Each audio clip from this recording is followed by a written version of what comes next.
it's tradition to create these memorials to show where somebody fell victim to gunfire. And like I said, if you think about Memphis, I was over by the Army Depot the other day going to the Airways Police Precinct, and I got lost, as I often do, and I actually turned on Dunn.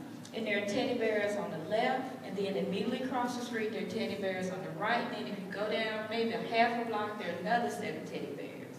That should have every adult in Memphis screaming out, what is going on with our young people?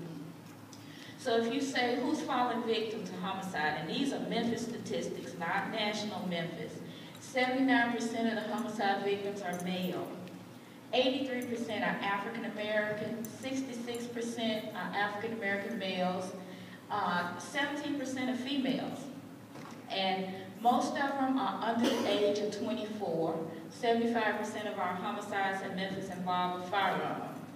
And then 84% of the victims of the firearm homicides are African American males. So we got tons and tons of this data when we started this project from Dr. Richard Jankowski at the Center for Community Criminology. But after spending hours and hours and hours of looking and reading this stuff, it boiled down to one thing. Who are the victims of homicide in Memphis? Black boys and black men, 13 to 24. That's as simple as I can put it. That's who's getting killed. The suspects, so who's doing the killing? We like to think it's just stranger on a stranger, you know, somebody drive by, kill somebody, bystanders. 68% of our homicides are people who know each other. So when we look at it, who is it? African American males, 79% of the homicide suspects. Over 50% were under the age of 24. 93% of the firearm homicide suspects were African American. Again, you can go on and on with the statistics. Bottom line, who's doing the killing? African American males, 13 to 24. So it's pretty simple with our boys. We know that it is black boys, black men that are killing black boys, black men. We like to think, oh, it's all gang related. Only 17% of it is gang related, which means that the police can prove or demonstrate that it was to further a gang crime. But a lot of it is it's gang motivated. A lot of it is gang related, where we know that either the victim or the offender was at least in a gang.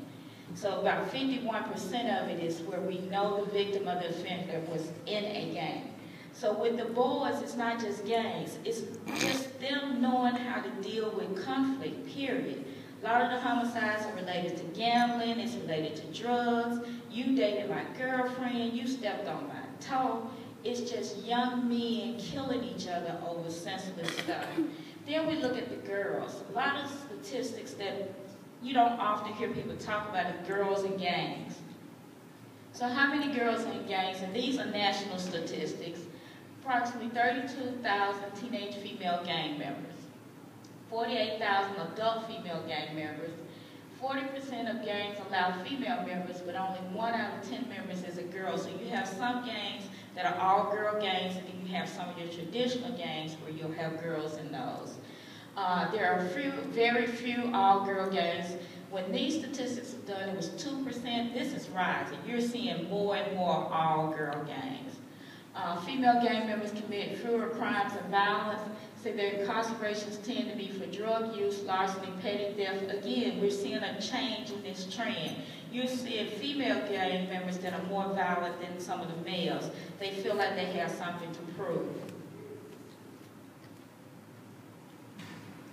In the U.S., there are approximately 14,000 girls in correctional placement, meaning they're in detention or in prison.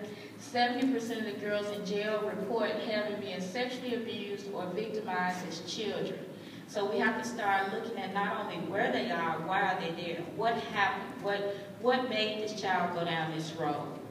65% of the girls in jail have some psychological issues, such as clinical depression, as opposed to 30% for the boys, and 26% of the girls in jail have been in special education. So what are the risk factors? Why do girls join gangs? School failure and learning disability. 1 out of 3 girls in gangs, again, have been